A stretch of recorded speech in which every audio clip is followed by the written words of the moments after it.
bénéficient des strapontins de la République. Et du coup, le fonctionnement du RDPC a toujours été tel que ce sont eux qui financent. C'est-à-dire que ça provient, les avoirs proviennent du haut et descendent vers la base. À partir de cet instant, la base s'est habituée à toujours recevoir les gadgets comme on parlait tout à l'heure. Et parce qu'il y a toujours un groupuscule qui finance, qui donne 10 millions, qui d'autres donnent ceci, et ainsi de suite. Il y a même eu un problème qui s'est toujours posé. Où est-ce qu'eux, ils prennent cet argent? Est-ce que ce n'est pas l'argent du contribuable qu'ils utilisent en même temps pour pouvoir financer leur propre campagne? Et cette année, on s'est rendu compte que les gars ils ont fini de décaisser ces argents. Ils ont même acheté ce matériel, mais ils ont confisqué. À un moment donné, j'ai pensé que est-ce qu'ils ont confisqué cela pour attendre les élections municipales et législatives qui les concernent eux-mêmes et faire du mal aux élections, à cette élection présidentielle qui concerne plutôt leurs champions? Parce que je n'ai pas compris.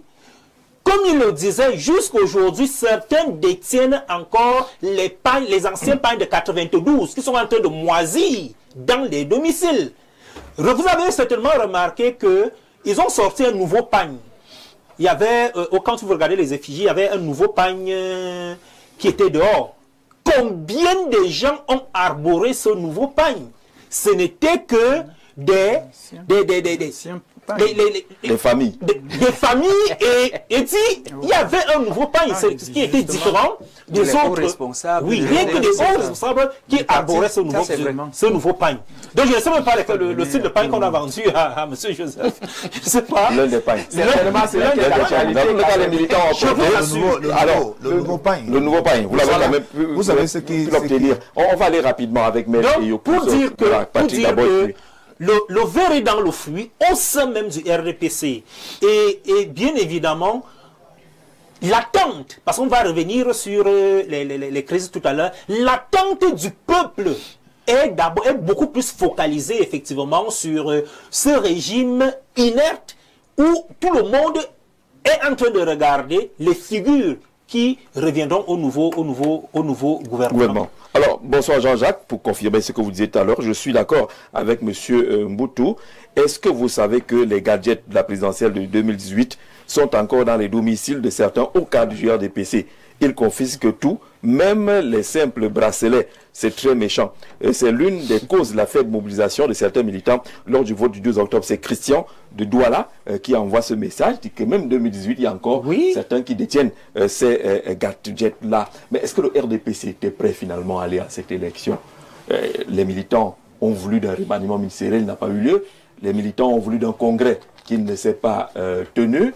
Certains postes ministériels sont occupés par un même membre du gouvernement. Ils sont ministres à 2 portefeuilles pratiquement aujourd'hui. Les mots n'ont pas été remplacés. On a l'impression qu'il y a une rupture de dialogue entre la base et le sommet. Et il fallait aller à une élection. Non, Jean-Jacques, je vais sauter sur ce que M. Mboutou a dit tout à l'heure. Et je pense que c'est très pertinent.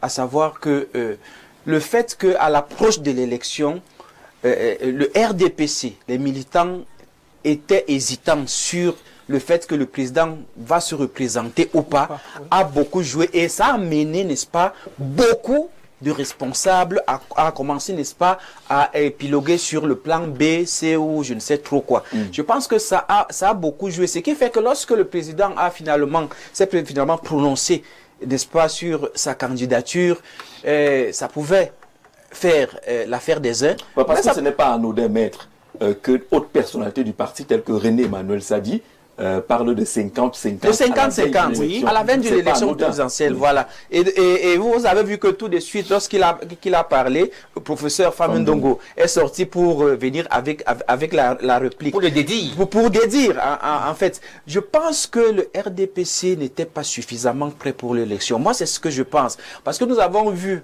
dans les années antérieures, comment est-ce que le RDPC préparait les élections. Nous avons vu la campagne, comment est-ce qu'elle était animée, jusque dans les coins les plus reculés. Moi, j'étais souvent, par exemple, je fais un tour au village le week-end, ils étaient présents. Je ne pense pas cette fois-ci les avoir tellement vus, n'est-ce pas, se déployer de la sorte. Je pense qu'ils n'étaient pas suffisamment préparés. Et puis, même au niveau de l'appareil gouvernemental, lorsque vous avez vu ces ministres qui dirigent aujourd'hui avec le président de la République, vous allez vous rendre compte que c'est comme si c'est des clans qui sont formés. C'est comme si il y a certains, même lorsque... Pas comme si, il y a des clans. Voilà, même pendant les réceptions qui se passaient à la présidence avant l'élection, lorsque le SGPR recevait, n'est-ce pas, certains groupes de personnes, on a vu quand même certains actes qui étaient significatifs. On a vu certaines personnes qui ne se saluaient pas alors qu'ils appartiennent à un même gouvernement. Et donc, je pense qu'il y a véritablement... Et puis, il y a eu des revendications. Mon frère Mboutouzé en parlait ici. Et j'ai des amis qui sont dans le parti, qui en off m'en parlent très souvent, n'est-ce pas, du fait que ces hauts placés du parti, n'est-ce pas, ne font pas exactement ce que le président demande que ce soit fait, n'est-ce pas, au niveau de la base. Ce qui fait qu'au niveau de la base, on est démobilisé, on est un peu comme découragé, on s'engage à l'emporte-pièce. Et le résultat est celui que nous avons tous constaté. D'accord, M. Belinga, Olivier, sur cette lecture-là, il y a des choses qui n'ont pas été faites, la tenue d'un congrès et consorts, et puis les militants à la base, à un moment donné, se sont retrouvés dans une situation qu'ils avaient déjà décriée, des personnes ressources qui viennent d'en haut, avec les gros titres et les gros véhicules, ça s'est manifesté encore avec la désignation des présidents de commissions communales qui sont venus marcher sur les responsables locaux des partis. Vous avez un DG, parce qu'il est DG, il devient président d'une commission communale, là où il y a un président de section, et plus haut, il y a eu les désignations des chefs de délégation départementales ou régionales qui sont venus ajouter des étages au-dessus de la base. Donc, vous êtes militant? Justement, je suis militant du RDPC. Ce que je peux dire à propos de cette lenteur et cette vicissitude que le parti a connue, je peux franchement donner raison au problème de l'orgueil dont mon frère vient de relever la log, parce que tout cela se résume sur l'orgueil des responsables. L'orgueil, pourquoi? Parce que d'abord, les gens ne sont pas à la place qu'il faut. Les gens qu'il faut à la place qu'il faut. Là, c'est la faute à qui? Donc, je suis en train de venir. Il faut vider rapidement pour qu'on avance. C'est ça. Parce que c'est comme ça sur les gens. C'est quand même un président. Oui, on ne sort pas de la maison. Les gens qu'il faut à la place qu'il faut. Vous mettez là. Qu'est-ce que cela signifie? Vous avez peut-être un député, un maire, des élus locaux qui sont chargés de mettre l'animation, l'ambiance dans le parti au niveau local. Quand déjà vous avez ces élus qui ne sont pas le choix du peuple, c'est le premier problème.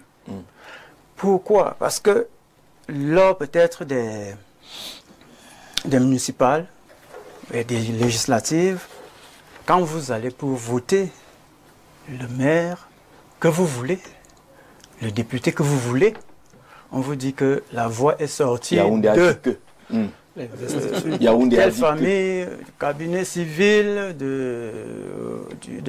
du comité central, pour faire de tel, pour mettre tel à la place de celui qui mérite, donc celui dont le peuple savait qu'il devait voter. On vous apprend, mais ça a causé beaucoup de remous. De remue-ménage, et les gens n'étaient vraiment pas fiers. Ça fait que lorsque le chef de l'État a reporté même les municipales et les législatives en 2026, ça a créé franchement beaucoup de crainte et de colère sourdine au niveau local. Et ça n'a vraiment pas créé l'ambiance. Mais pourtant, on a cru comprendre que c'était pour le bien du RDPC. Ou alors pour du président. Et quand déjà peut-être essayer d'éliminer certains et candidats. Les cadres savent qu'ils sont là à vie parce qu'ils ne s'inquiètent de rien, ils sont inamovibles. Ça fragilise le militant qui a vraiment, puisque vous allez voir, vous les voyez peut-être lors des campagnes, vous attendez encore les voir quand on va célébrer peut-être le 6 novembre. Vous attendez encore comme ça peut-être dans 5 ans. Vous allez à la consultation du peuple quand? On est en train de lire justement un malaise à l'intérieur du parti, mais le syndicaliste est formel là-dessus. Il y a certes ce malaise à l'intérieur du parti, mais il y a également un échec des politiques publiques. Mais c'est évident. Il y a un échec. Au Cameroun, les politiques publiques ont été abandonnées au profit des affaires périphériques. Comment vous pouvez comprendre que la dette du Cameroun à l'étranger est de 12 000 milliards de francs CFA? 12 000 milliards de francs CFA de dette du Cameroun à l'étranger. Et notre pays fait malheureusement On dit que c'est soutenable. On n'est pas encore, on n'a pas encore franchi le seuil. Soutenable ou pas? Il est évident que c'est assez lourd. Vous voyez, on pouvait faire mieux.